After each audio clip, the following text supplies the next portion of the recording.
Welcome to American Politics. Today we have the honor of welcoming the Honorable David M. Walker.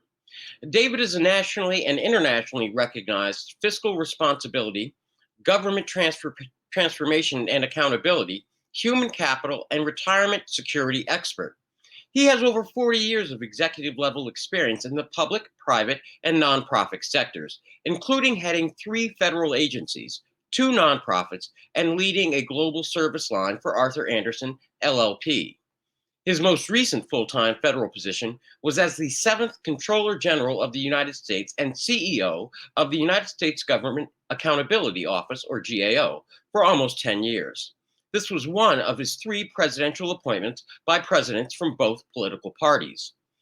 Dave is currently serving on a part-time basis as the Distinguished Visiting Professor of Crow Chair at the U.S. Naval Academy, where he teaches the economics of national security.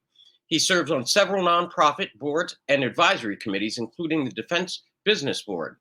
Dave is also a periodic writer, speaker, and media commentator. He's authored 3 books. The latest was entitled Come Back America, Turning the Country Around and Restoring Fiscal Responsibility, which achieved national bestseller status, and he plans to publish a 4th book next year in 2020. He has appeared on several major programs and documentaries, including being the primary subject in a 60-minute segment and the critically acclaimed documentary IOUSA. On a personal note, Dave is the prior host of American Politics, and so for him, it is a bit of a homecoming. But for this humble host, it is in fact an honor. So with that, I'd like to welcome our guest, Dave Walker.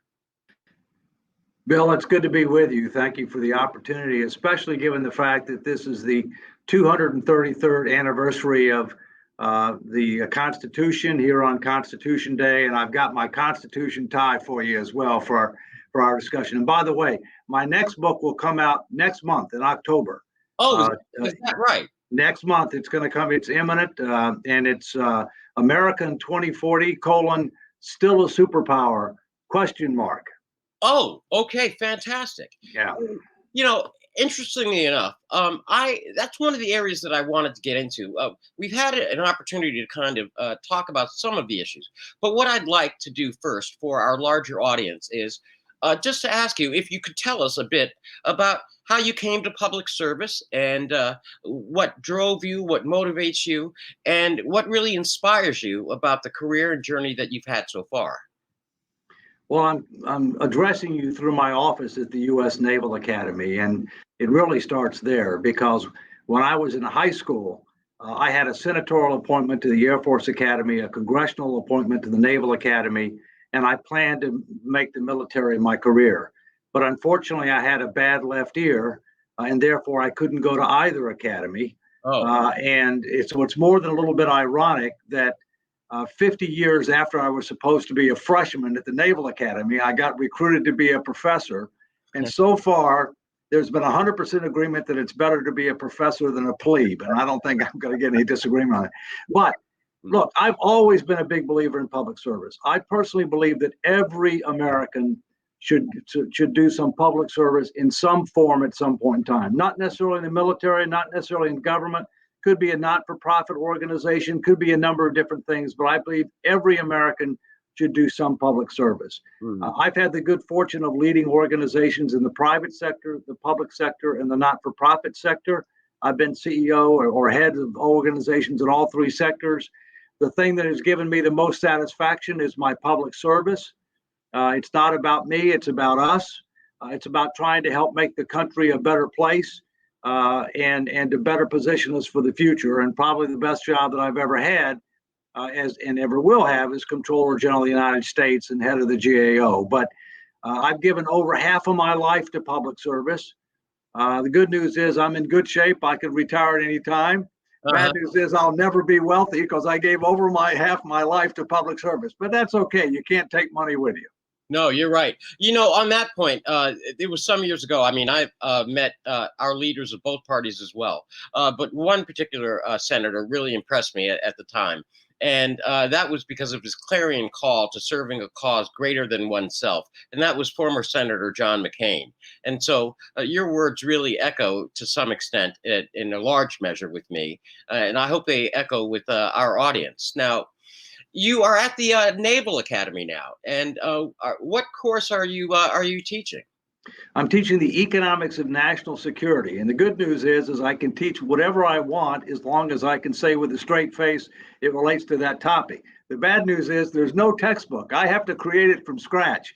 And the interesting thing is that the book that I have coming out next month is very synergistic with what I teach, and which is good because I can use the book hopefully to help educate the public and stimulate discussion, debate, and hopefully action on a range of issues, but I also can use it for teaching my course, and that's what I plan to do.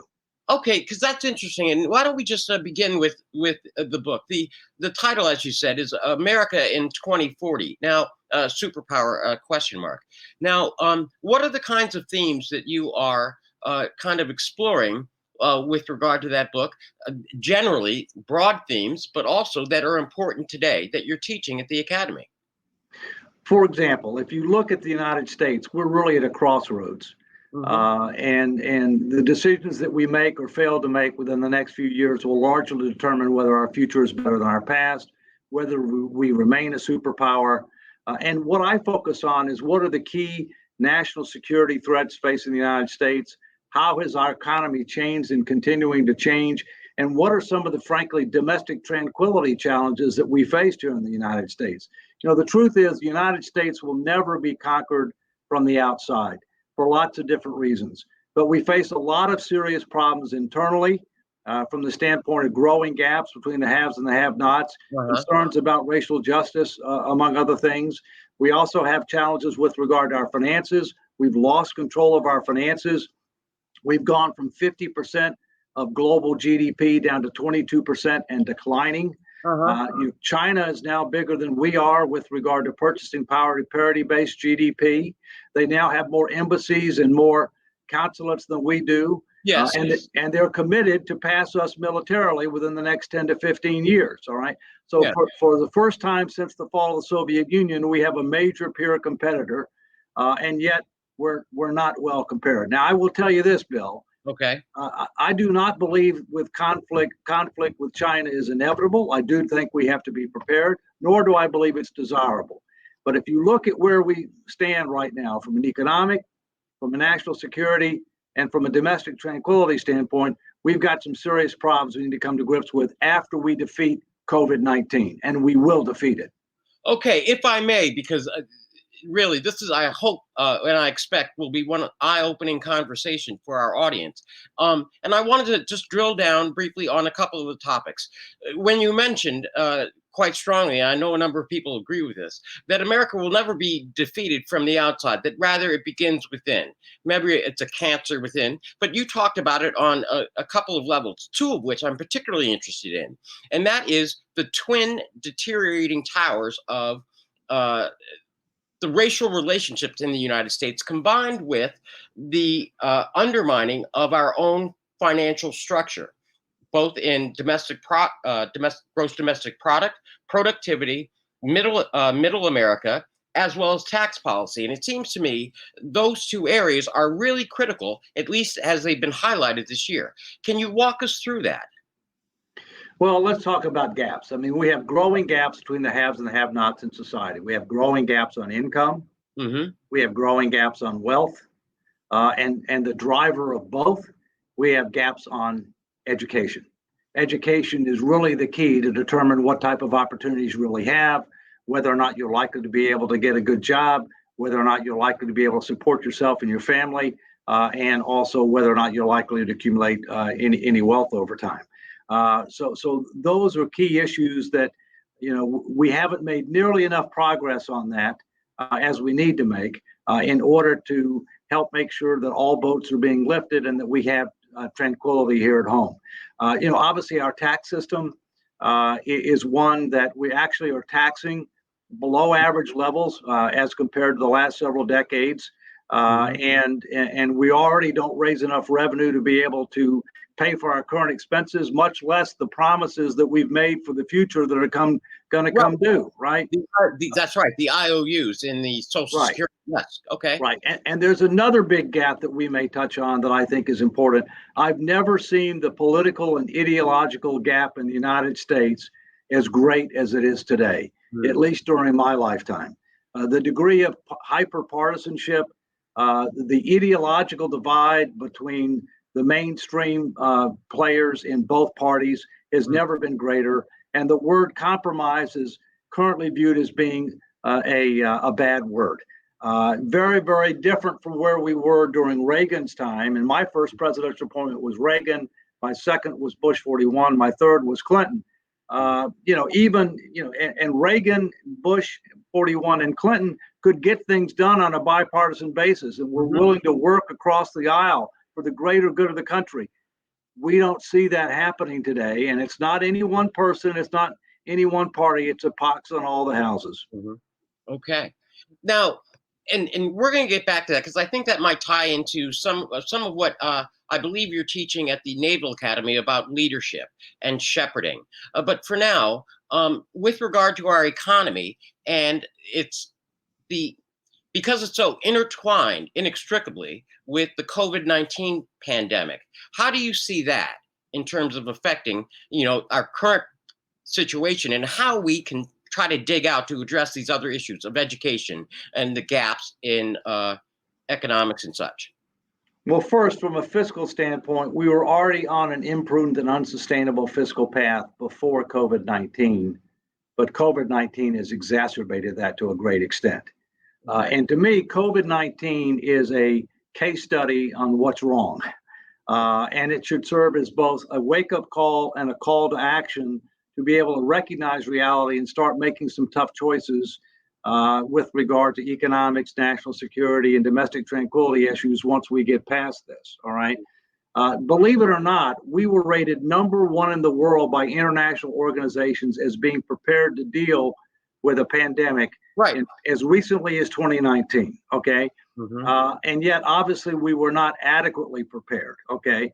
And yet, when you look at what's happened with COVID-19 and when you look at the facts, you'll find out that the losses of life that we've had, which are tragic, no matter how many they are a very small fraction of the loss of life that we suffered in the 1918 Spanish flu, a very small fraction, okay?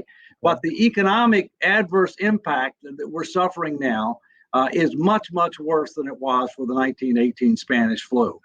And it not only has an economic implication and a public health and individual health implication, it also, has an implication from a national security perspective. If you recall, we had a carrier task force, the Theodore Roosevelt, CVN 71, taken out of action for a period of time, which was forward deployed to protect our interest in the South China Sea and elsewhere in Asia, was taken out of action because of this. And so therefore we have to recognize that COVID-19, we will defeat this, but it has raised additional concerns with regard to our economy, with regard to our finances, with regard to our national security, and frankly, with regard to individual liberty and certain other issues. Okay. Now, if I can just pivot for a moment, because I think that this strand will go through when we get to the areas that I'd really like to highlight from your book. But what is the role of leadership? When you commented on the divisions that we currently have or the hyper divisions that we have in our current political system, what is the role of leadership, and as you see it, and what is the difference between leadership and stewardship? Or are they intertwined, or are they just two versions of the same thing? And they're related. Okay. In my view, leadership is getting things done with and through others. So getting things done with and through others. We're not an autocracy. We have checks and balances on power, if you will. So you have to do it in a partnership approach. Leadership is not just generating positive results today, not just leaving things better off when you leave than when you came. It's leaving things better positioned for the future. And that's where you get to the word stewardship. That's what stewardship means. not just living for today, not just leaving things better off when you leave than when you came, but leaving things better positioned for the future. And by the way, that ties back to our Constitution, because our founders, when you look in the preamble, talks about posterity. They recognized that we needed to strive for continuous improvement, and that we need to try to make sure that we're doing things that every generation of Americans has more opportunity for a better way of life. And for most of our history, that's been the case. But I hate to tell you, but my generation, the baby boom generation, is not properly discharging its stewardship responsibility in a number of respects. Two examples would be from a financial and fiscal standpoint, and another example would be from an environmental standpoint. Okay, well, and it's fine. Then it seems to me that what you're currently doing, and as part of your continuing service to our nation, you're teaching the future, but also attempting to help us right now in your generation as we face these today now issues and preparing for tomorrow. What is it that you're saying to tomorrow's leaders there at the academy as you teach them about leadership and stewardship in today's current situation? Well, several things. There are several dimensions to leadership. I talk about 3 tiers of leadership. All right. Leaders want to accomplish what I just said. They want to do what's legal, they want to do what's ethical, and they want to do what's morally right. The law is the floor of acceptable behavior. It is the minimum standard. There are higher ethical standards and even higher moral standards. Here at the Naval Academy, we teach midshipmen from a mental, from a moral, and from a physical perspective. And so what I'm trying to do is to help them understand what the facts and the truth are today, where we're headed, how we compare to others, and what are the kinds of things that we need to do to discharge our stewardship responsibilities, create a better future from an economic, from a national security, and a domestic tranquility standpoint. A much broader, a much longer, a much more integrated, and a much more results-oriented fashion than typically one would get. Okay, and so I guess then the next question is, how do you translate that basic essential message and talk to your cohorts, that is, those fellow baby boomers and or individuals of my generation, which is just behind your generation? Because it's you have to frame it a different way. And how do you do that in order to convey the same message? Well, part of the issue is you start with the facts and the truth. In the media today, we have a lot of opinion. We don't have a lot of news. And in the media today, we have a lot of fact-free zones. And furthermore, let's go back to COVID-19. Many times we have information that's provided that is technically accurate, but grossly misleading. For example, a lot of the reporting on COVID-19 talked about the number of cases of COVID-19. Mm-hmm. And they would show graphics about how the accumulated number of cases. Well, guess what? That line graphic will forever go up until nobody else has it. But on the other hand, what's important is it's not the number of cases, it's the number of individuals who end up passing from COVID-19, the so-called death rate, and what is the death rate and how is it trending? How does it compare to other countries? How does it compare to other illnesses, if you will? And when you end up providing more contextual sophistication on these things, you find out that things are very different than how they're being presented. As I said to you, our public health losses here have been much, much less than they've been in the past or other pandemics, and yet our economic disruption is much, much greater. All right, you can do the same thing with regard to our finances. For a vast majority of the history of this country, we've never had more than about 30% of public debt to GDP. That's right. And for a vast majority of the history of this country, the only time that we had larger than that was when we had a declared war, namely World War II. Okay. But now we're in a situation where by next year, we will have the highest debt to GDP in the history of our country. And yet we're not at war. We don't have a major depression, although we've got a temporary economic problem. Okay. And yet when you look at the trends about where we're heading from there, we're not getting better, we're getting worse. And one party wants to cut taxes, another party wants to grow government, increase spending. The compromise today is let's do both. And the Right. result of that is a hemorrhaging of the bottom line, of further mortgaging of our future. And so part of what I tell my mids are, you're the ones going to pay the price. You're Hmm. the ones going to bear the burden unless things change. And it's important that we face the truth and make the tough choices sooner rather than later, so that the miracle of compounding, That's which is right. the most powerful force on earth, will start working for us rather than against us. That's right. And actually, I just want to drill down. I know that you're Sure. passionate about this. And let me just preface it simply by offering this observation that oftentimes the left, the far left, and the far right, the people that are screaming the most get the most attention, and that's where we're lost. We've lost our way sometimes. But it's the center where people are fundamentally just trying to figure things out, and I tend to think that they are fiscally prudent and generally conservative while being socially accepting, as long as it's peaceful and getting along. Now, I know that you have a particular passion for fiscal responsibility. And so could you please, for our audience, explain to them how you see the current precarious situation that we're in right now, and looking forward to, I guess, to get to the title of the book, 2040, because we're at 2020 now, and you're talking about 2 decades from now. And the choices we make now are where we're going. And I believe part of that might be in attention to the fiscal issues. Dave? Well, it is. Well, let's talk about the other divide that we have, which is the political divide. Okay. Today, 43% of registered voters are unaffiliated, and Right. I'm one of those. Okay. We are unrepresented, largely unrepresented. In many states, you don't even have an opportunity to vote in primaries. Right. In many states, you have to belong to a political party. In a number of states, only people who belong to that party can vote in that primary. Due to gerrymandering, what does that mean? That means that a vast majority of the seats in the House of Representatives are safe. They're either safe for the Democrats or safe for the Republicans. That means that if they face a real risk of not being reelected, which is a priority for all of them, they don't want to lose their job, right? Right. Then a Republican's more likely to get passed on the right, a Democrat's more likely to get passed on the left, which means that you have more Republicans that are far to the right of the sensible center. You have a lot of Democrats that are far to the left of the sensible center. I think most Americans are fiscally conservative and socially tolerant. That's what I am. I think whether you're a Democrat or Republican or unaffiliated, that's where most people are.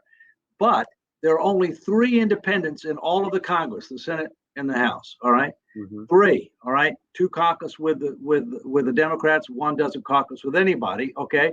And independents, unaffiliated are not represented for the most part in the cabinet. They're not represented on boards and commissions. People only focus on independents or the sensible center when it comes to the general election. Mm-hmm. And we're the ones that decide who wins. So our system is polarized both politically and ideologically, and we're going to need a number of political reforms to revitalize our democracy. In fact, I believe that today we have a republic that is not representative of nor responsive to the general public, and that must change.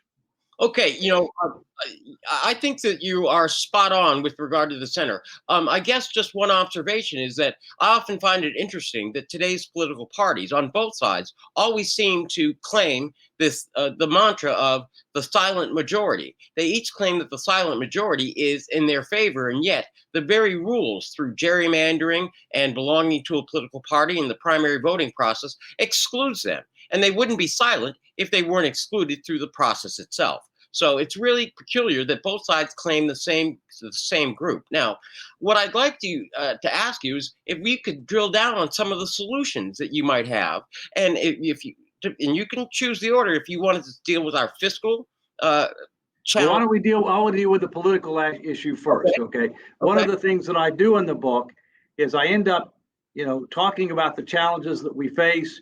Learning from history, learning from others, and then I talk about sensible solutions. What do we need to do in order to create a better future along all 3 of these dimensions? Right. And those solutions are informed to a great extent by input that I got on an unprecedented 27-state, 10,000-mile fiscal responsibility tour back in 2012. And so here are some of the solutions where super majorities of a representative group of Americans, despite their affiliation, political affiliation, age, income, race, etc., representative group of Americans agreed 77 to 97% on a range of reforms that would end up putting our finances in order to create a better future. On the political side, first, redistricting reform. Right. The purpose of redistricting should be to maximize the number of competitive districts, not to minimize the number of competitive districts. All right. So that means you need to have an independent redistricting process designed to do that. Maximize competition consistent with the Voting Rights Act. Competition is good. Competition is one of the things that made America great, but we don't get enough of it in politics. Okay. Meaningful competition. Secondly, integrated and open primaries. You have one integrated and open primary, everybody gets to vote. All right. You don't leave 43% of voters out until the general election. Okay. In addition to that, ranked choice voting, where you can end up having a better, here's my first choice, here's my second choice, and you might get different results on that regard. All right. Third, campaign finance reform. Maybe we should say that the people who can contribute to political campaigns are people who can vote. Newsflash, corporations and unions cannot vote. Employees of corporations can, members of unions can, but the entities themselves cannot vote. Another example is term limits, 12-year term limits. Our founders never intended to have career politicians. Career politicians are not good. Every human being wants to keep their job, but you need to have enough institutional memory. So you don't want to have terms too short, service opportunities too short. 12 years is plenty enough for somebody to be able to serve. And then we end up getting more turnover. We end up getting more new ideas. A combination of those things would revitalize our republic. Okay. And so in some respects, that's the return to the notion of the citizen legislator in many respects, which is closer to what we were founded upon. But I was curious about something else that you had written, that I had reviewed of yours, and that was the idea of a constitutional convention. Could you tell us more about that? Well, I'm an advocate for a single issue, meaning not open up the entire Constitution, a single issue constitutional convention to be able to focus on a fiscal responsibility amendment. Okay. And let me clarify by that. I don't mean a balanced budget amendment, because 49 of 50 states have a balanced budget requirement, and the way that they calculate a balanced budget is a bad joke. And we have a number of states in the union that if they could go bankrupt now, they'd go bankrupt, but they don't have that option under current federal bankruptcy laws. All right. What I think we have to focus on, like a laser, are two things. How much debt do we have as a percentage of the economy? And how much of our budget is dedicated to interest? Those are the two things we have to worry about. You have to, sometimes it's good to take on debt, to win wars, to deal with national emergencies, to be able to make investments in infrastructure, research and development that are designed to grow the economy and create more opportunities. But taking on debt to pay your current bills and cutting back on those other items is a dumb idea. And that's what we're doing right now. Okay. The other thing is that you have to keep in mind, what do you get for interest? Nothing. Absolutely nothing. And so how much of our budget is dedicated to interest where we're getting nothing is critically important as well. Right now, it's actually less than it has been historically, because interest rates are historically low, even though we're piling on debt at record rates. But the interest rates are not going to stay low forever. And when they start going up, we're going to get a compounding effect, which is going to exacerbate our financial problems. Okay, listen, on that point, and I'm taking this a bit out of order, and I apologize for that. No problem. But the subject is too important. And that is, could you explain to our audience, because it's a relatively new development, and most people may not understand it, but the emerging trend or theory of modern monetary theory, and what's good about it and what's bad about it, because sure. That clearly affects what you're talking about now, and it's really important. Yeah. I'm sorry. Yes. First, let's talk about what it is. Yeah. Modern monetary theory is a theory, and it is an unproven theory. Okay. And basically what it says is that deficits and debt do not matter. Right. As long as you can borrow in your own reserve currency unless and until you have an excess inflation problem. Now, several comments. One, it's unproven. Number two, it is contrary to history. Number three, it's contrary to long-established economic principles. And number four, if followed, is likely to actually cause the excess inflation problem that would enable it to begin with. And one of the real concerns that I have, Bill, is Congress was already irresponsible about our finances. We've already lost control of our finances, okay? And mandatory spending is the problem. That was before COVID-19. Now it's worse after COVID-19. They'll look for any excuse that they can get to continue to do what they're doing. And modern monetary theory actually says, hey, no problem, do more of it. Right. Do more of it. So it is downright dangerous. And what's important is not what I think, but Larry Summers, who was a Treasury Secretary and obviously is progressive, Jerome Powell, who's chairman of the Fed, they've all expressed serious concerns about it. And I think it's just downright dangerous. Okay, and the reason, and if I can just take one more moment on that, and that's this: that when you were around during the Reagan administration, when Reagan's economic policy came in and said, essentially they called it trickle down or whatever, but it was David Stockman that pushed that economic theory, which was not necessarily proven at the time. We didn't know, and we didn't foresee the consequences.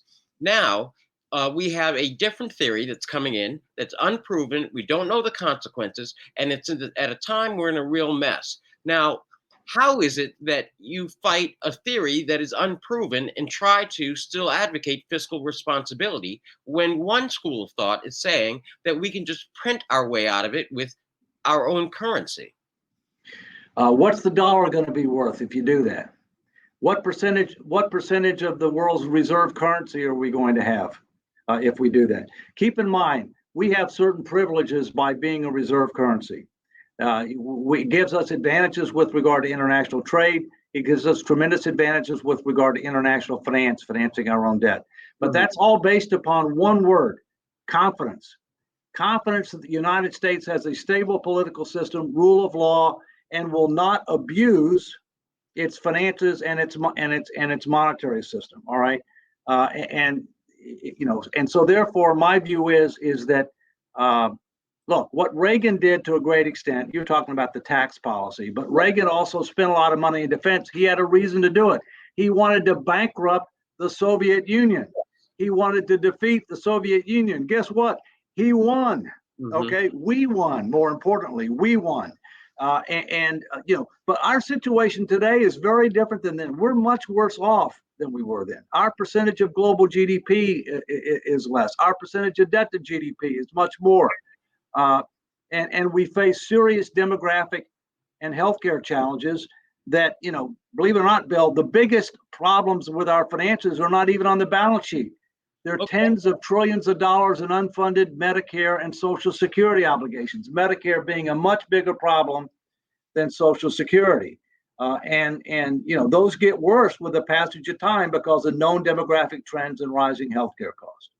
Okay, I just want to take a small pivot. Sure. That really is the entitlement portion of the federal budget. And most people don't know that our discretionary spending of the United States federal budget makes up a very, very small piece of what the overall budget is. Can you explain to our audience about that, please? Well, if you look at the preamble of the Constitution, and if you look at the express and enumerated responsibilities given to the federal government under the Constitution, keeping in mind that if it wasn't given to the federal government, it was supposed to belong to the states and ultimately the people, right? If you look at that, you'll see that today, 71%, this is before COVID-19, this is fiscal 2019, 71% of the federal budget is mandatory spending on autopilot. And most of that is not expressed and enumerated in the Constitution. They're important programs, but they're not providing for the common defense, ensuring domestic tranquility, et cetera. All right. And so we have lost control of our finances, and we've got to regain control of our finances. And I think one of the things we have to recognize is there's only two things that we shouldn't have a budget for, and we don't need a budget for. One, we can't have a budget. That's interest. We have to pay whatever the rate is. But by the way, right now, we're not paying market rates because the rates are being manipulated because the Federal Reserve is intervening and buying our debt at record rates. And so market forces are not determining our rates right now, and Right. that will continue forever. But the second thing is on Social Security, you don't really need a budget on Social Security because you can calculate the cost of Social Security. But what you can't do is write a check for a blank check for everything else, in particular healthcare. No country in the world but us writes a blank check for healthcare. Not even countries with socialized medicine from cradle to grave like Sweden. They know it would bankrupt them to do that. So we have to learn some of these lessons from others as well as we end up trying to face our challenges going forward. Okay, now with that understanding, it'll all work together. But I'd like to pivot back, and that is that when we talk about our relative standing in the world, those are some of the issues that we have to dig into in terms of our own issues. But when you talk about and think about what the emergence of other nations are vis-a-vis our national security threats and the increasing nature of it, could you comment on that, perhaps about China and the evolving nature of NATO and things of that nature? Because what my hope is, because that's what I'm really curious about, it's the intertwining and interconnection of what we have to do domestically that you've talked about, getting our fiscal house in order, getting our politics back in order so that we can then begin to take on what the threats are out there. And our audience needs to understand the the significant threat that's out there. And perhaps that'll put perspective on what we need to do domestically. Yeah. Well, first, let's talk about the four things that it takes to make a modern day superpower. Okay. You have to be strong economically. Mm-hmm. You have to be strong diplomatically. Mm-hmm. You have to be strong militarily. And if you're that, you'll have significant cultural influence, which is the least important of the four, but it comes with the other. All right. It starts with economics. Okay. If you're not strong economically, you won't be respected diplomatically, and you will not be strong militarily over time. If you look at history, you'll find that most great powers have not stood the test of time, and because their economics got out of control. Then what ended up happening was their military capability suffered, their diplomatic influence suffered over time. That's history. It's proven over and over again. Okay, we're in a situation now where we're number 2 in GDP on purchasing power parity. China's already passed us with regard to the number of diplomatic missions. China has a strategic plan. Part of that strategic plan is the Belt and Road Initiative to become the leading global superpower from an economic, from a diplomatic, from a military, and from a cultural standpoint. They are executing on that plan. Okay, they have a higher savings rate than we do, which with more investments. They have less debt to GDP than we do. Okay, and what's happening with our finances, as you pointed out, 71% of our budget's on autopilot. That's right. The 29% is getting squeezed. Defense is half of that 29%. All right. So on one hand, our threats are increasing, but our resources being allocated to try to deal with that are come under increasing pressure, especially after COVID-19. Let's look at what's happening. The threats are moving from Europe to Asia. Russia, China, Iran, and in my view, other countries are trying to align against us from an economic, from a diplomatic, and from a military standpoint. We've got certain countries in the past that have been allies with us, especially in the Far East, that are now rethinking whether or not they want to become neutral because of the emergence of China. So the bottom line is threats are increasing. The dynamics have changed. European countries, for the most part, don't have as many vital interests in the Far East as they used to because this is the post-colonial era, right? Mm-hmm. And yet our finances are in worse shape and are deteriorating. So threats are increasing, financial capabilities are decreasing. And as we've talked about before, we've got a number of our own domestic challenges to come to grips with. Now, what I'm curious about, because this is a debate that I've had with a number of my colleagues, and I happen to think that they're wrong. They see the decline of America, and what I see is a temporary stumble, and that is to say, we have to recognize that international relationships have changed, and they're going to be different in the future. But they are not going to be. It's not impossible for America to be the preeminent leader again. And what are your thoughts? Absolutely. No, absolutely. And the whole purpose of the book is it says American 2040 : still a superpower question mark. And then the subtext, a pathway to progress, or stated differently, a pathway to yes. There's absolutely no question, in my view, that we can make sure that the U.S. is still a major superpower and that our future is better than our past if we wake up, if we recognize reality, if we start making some tough choices along these different dimensions sooner rather than later, because time is not working for us, time is working against us.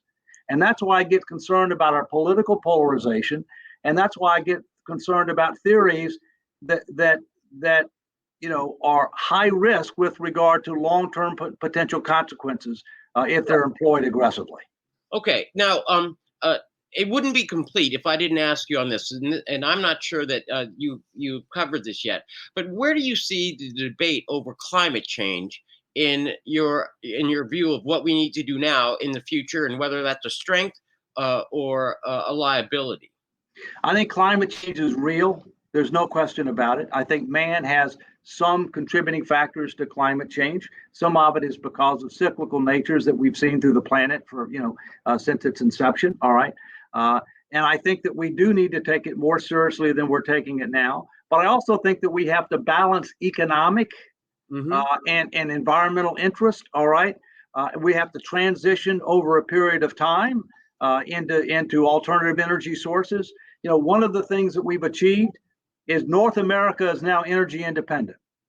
Right. North America, and we are now exporting energy. All right. Which means we're not dependent on the Middle East, which means that we don't have to engage in foreign conflicts to the extent that we have in the past, because we were unduly dependent. And by the way, some of our rivals are still energy dependent. Not Russia, they're an exporting nation. China is energy dependent, right? Right.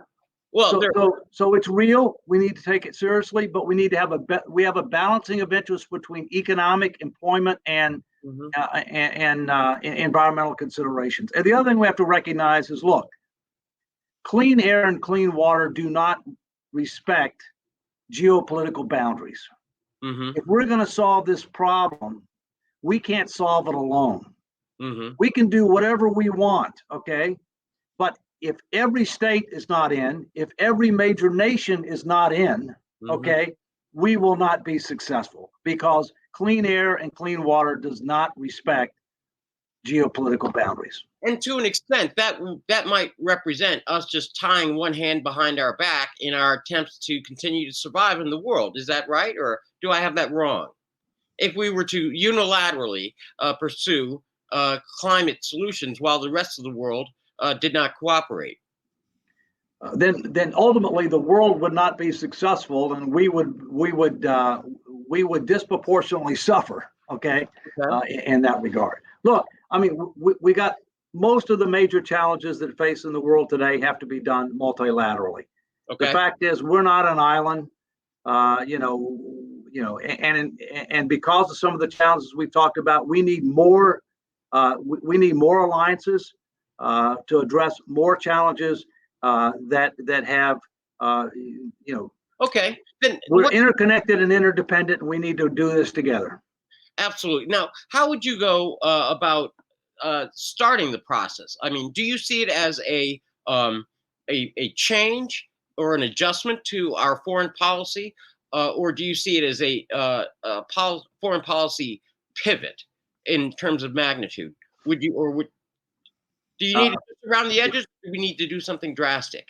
It depends on the issue that you're talking about. I mean, my view is that we need alliances more than ever. Okay. Alliances from the standpoint of trade, alliances from the standpoint of militarily, alliances from the standpoint of climate change. That's more important than ever. Okay. Okay, There but are I would offer that the measuring stick would be the measuring stick that you offered. That the four points that you need to be a superpower. That's right, the measuring stick that I would propose. Pivot versus an adjustment right. I against. would agree. The other thing you got to keep in mind is when you're measuring progress, where do you stand? You have to think about three things. You have to think about how are you doing on outcomes as compared to plan? Are you getting better or worse? And how do you compare to your competitors or comparator group? There are three dimensions. And if you don't know those three dimensions, you don't know how you're doing.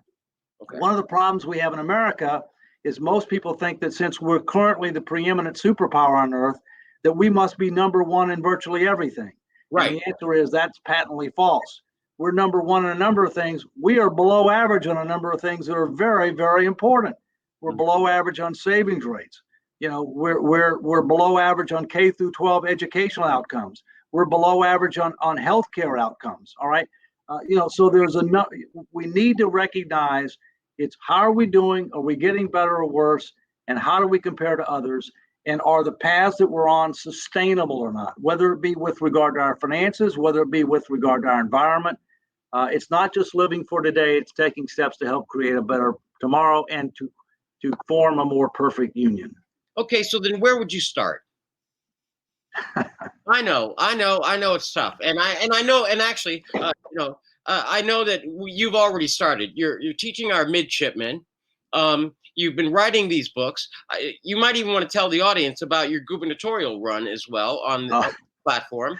In a moment of temporary insanity, Well, I ran for governor of Connecticut, and I ultimately dropped out of the race because I found that I'm basically an independent. All right, you can't run as an independent in today's system, right? Unless you're super wealthy, okay, and I've got national name recall, right?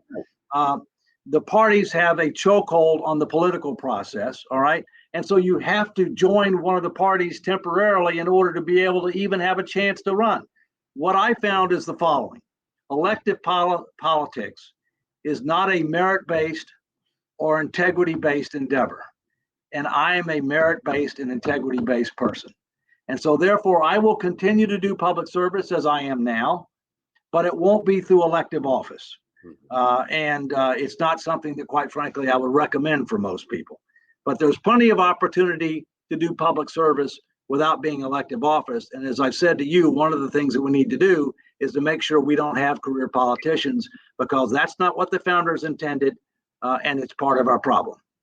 No, you're absolutely right. And just as in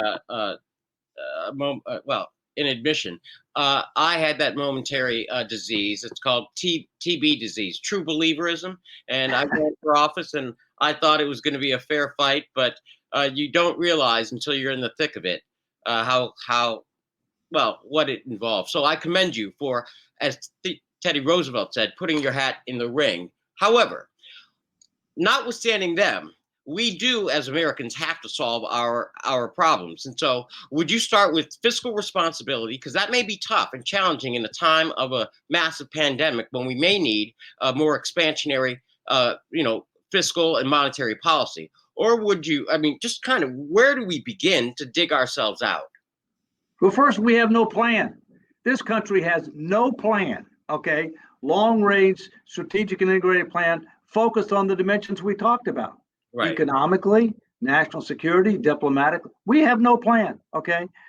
China's got long range plans. They're executing on those plans, all right? So first, it starts off with having a plan. Secondly, it also starts off with understanding that we've got to defeat COVID-19. We will defeat COVID-19. And this is not the time for fiscal austerity.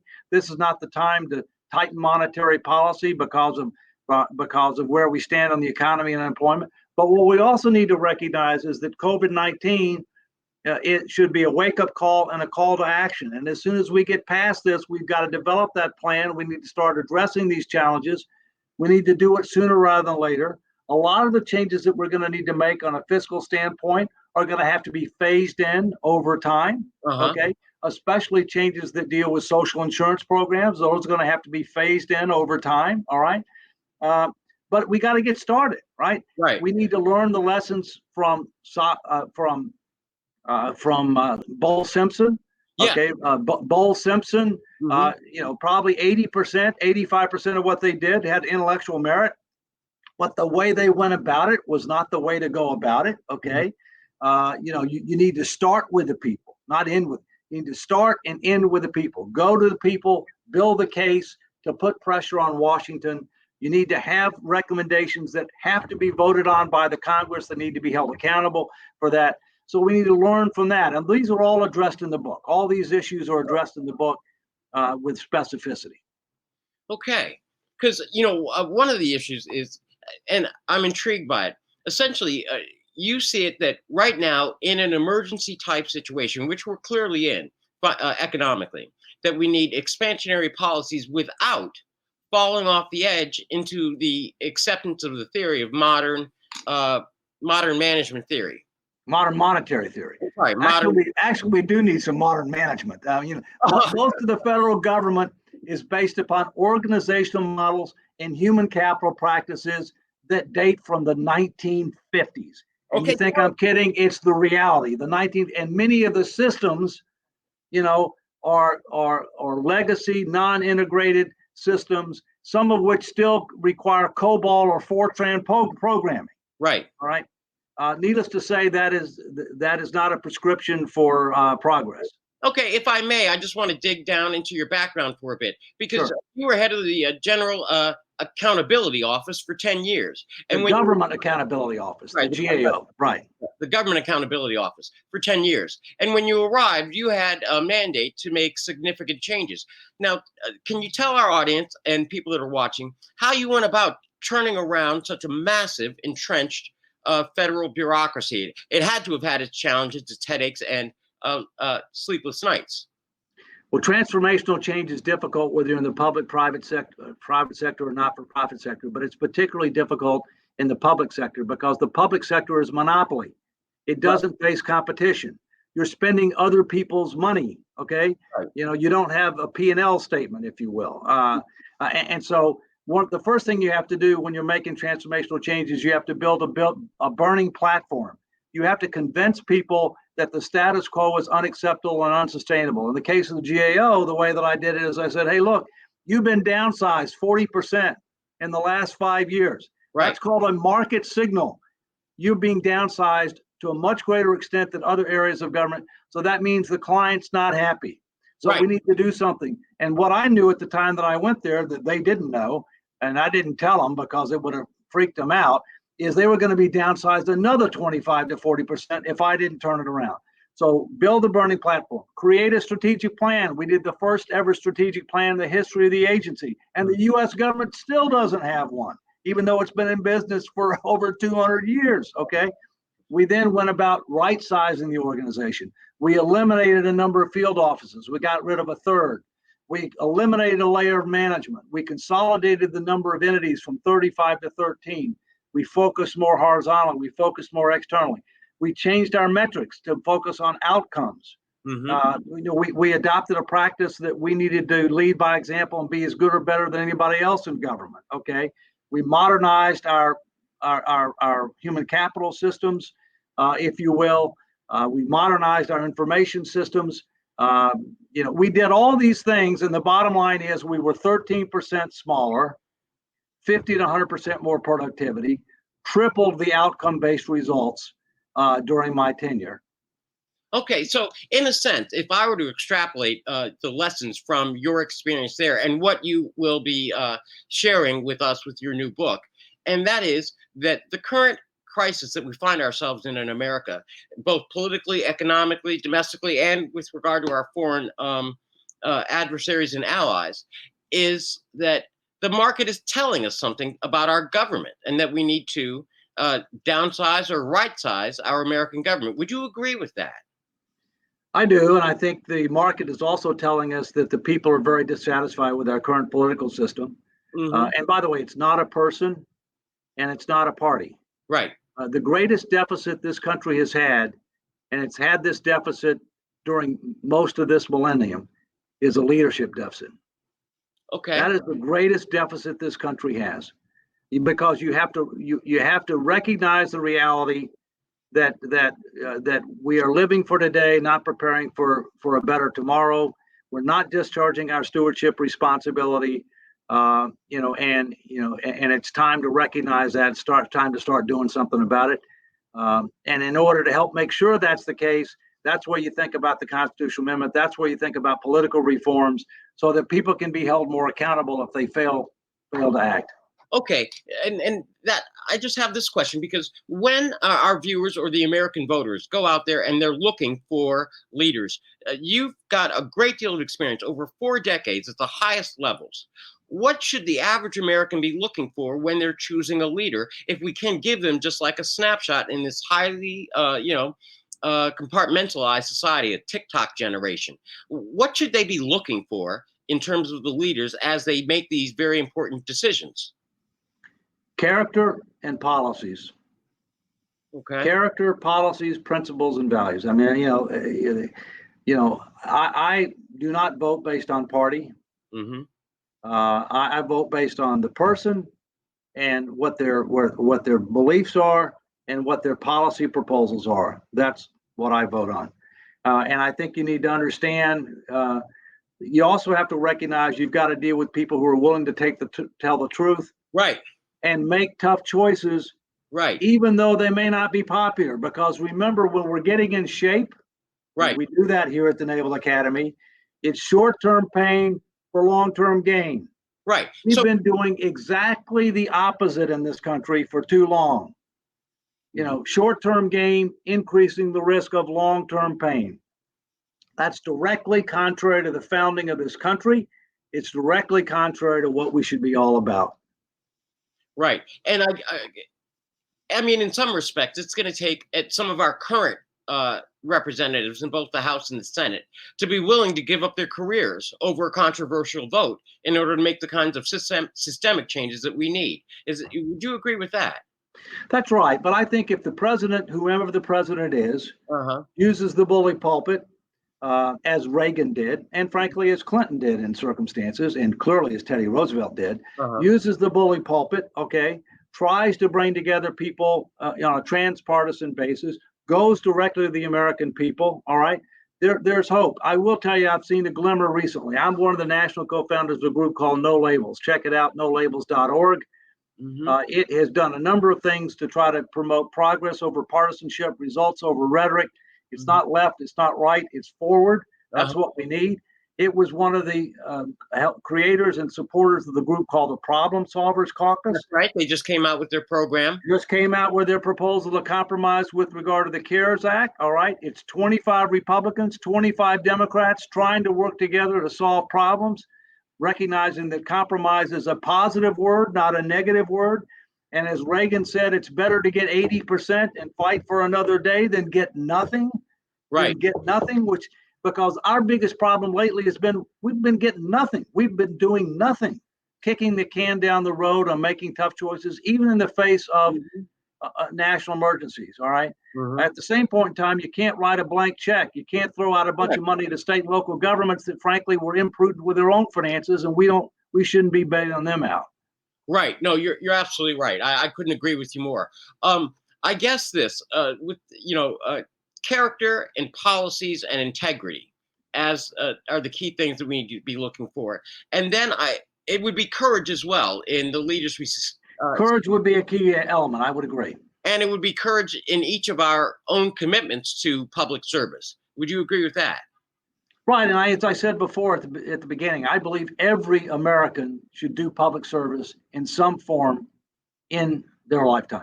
And it doesn't have to be in the government, doesn't have to be in the military, it could be a not-for-profit entity. It could be serving in an occupation where we have critical needs, being a doctor in a rural area, being a teacher. We should broadly define it, but I think it's something that every American should do. And I really look back to John F. Kennedy. You talked about John McCain, who I knew and highly respected. John F. Kennedy, I was just a kid. But, that's the kind of leadership we need. Those, one was a Republican, one was a Democrat. Right. But they talked about how the greatness of this country and how we could even make it better. Right. Yeah. Well, I can't agree with you more. It's one of the reasons why we here at American Politics and IBMTV have this program, so that we can have conversations and get into some of the subjects. what I'd like to do is I'd like you to just kind of remind the audience of your book, where we can find it, when it's coming out. And I also want to say thank you because I hope this is the beginning of many more discussions that we may have, you and I, here on American politics, because the subject matter is exhaustive and the problems are so great. And this might be one of the few meeting places where people can come and find common ground. But your book again, Dave. My book is called America in 2040, Still a Superpower, question mark. It's being done by Author House. It should be out in early October. You will be able to purchase it. It's gonna be distributed online through Author House, through Amazon, through Barnes and Noble, etc. You'll be able to get it either hardback, softback, paperback, or electronic version. And what I would recommend, Bill, is we've talked about a lot of territory at a very high level. Yeah. One of the good things the book does is it goes into more depth with regard to a lot of important topics. And at some point in time, I'd be happy to come back, irrespective of the book, and to come back and we can drill down on one or Yeah. more of those topics in more depth than we will be able to do in the time that we had today. Listen, I would be honored. I would really appreciate that. Um, it's very rare that we can have a conversation about serious issues and lay it out in a way that people can understand, such that there's no yelling and screaming. It's just these are the decisions we're gonna have around kitchen tables moving forward. And so for that, I'm forever thankful. So how are the midshipmen doing? Are you keeping them in shape? Are you? Well, we're teaching in person. We're teaching Oh. in person. And I've got a vast majority of my midshipmen are in class. In person is infinitely better than online. Mhm. I do, however, simultaneously teach online for those midshipmen that can't be in class. They may be ill or may be quarantined or for a period of time. Some of them weren't all back here in Annapolis, but it's going extremely well. And as I said, we're really about leadership plus STEM. Okay, we teach them mentally, morally, and physically. We've got people from all over the country, all 435 congressional districts, future leaders of America, not just with regard to our military, but beyond. Mhm. And it's really an honor and privilege to be here. And I'm glad I finally made it here. I was supposed to be here as a midshipman, but as I said, it's better to be a professor than a plebe. Okay, and I agree with you, even though I've been neither. However, I do want to just gather your, if I could, your final thoughts. We began the show with this idea of the fire and the passion for public service, and then the payoff. Now, looking back at this midpoint in your career, because you have much to accomplish yet, do you still find it so rewarding? And did it meet with the idealistic visions that you had when you first entered public service so many years ago? Well, as I said, I think public service is a high calling. Hmm. Most of the people that I've worked for in the government are highly educated, very dedicated to mission, very good people. Okay, the problem, but the government itself is not very well organized. It has too many dated systems and policies and practices that need to be modernized. America is the greatest country in the history of mankind. Our future can be better than our past, but we do face a number of major economic, national security, and internal challenges, including domestic tranquility.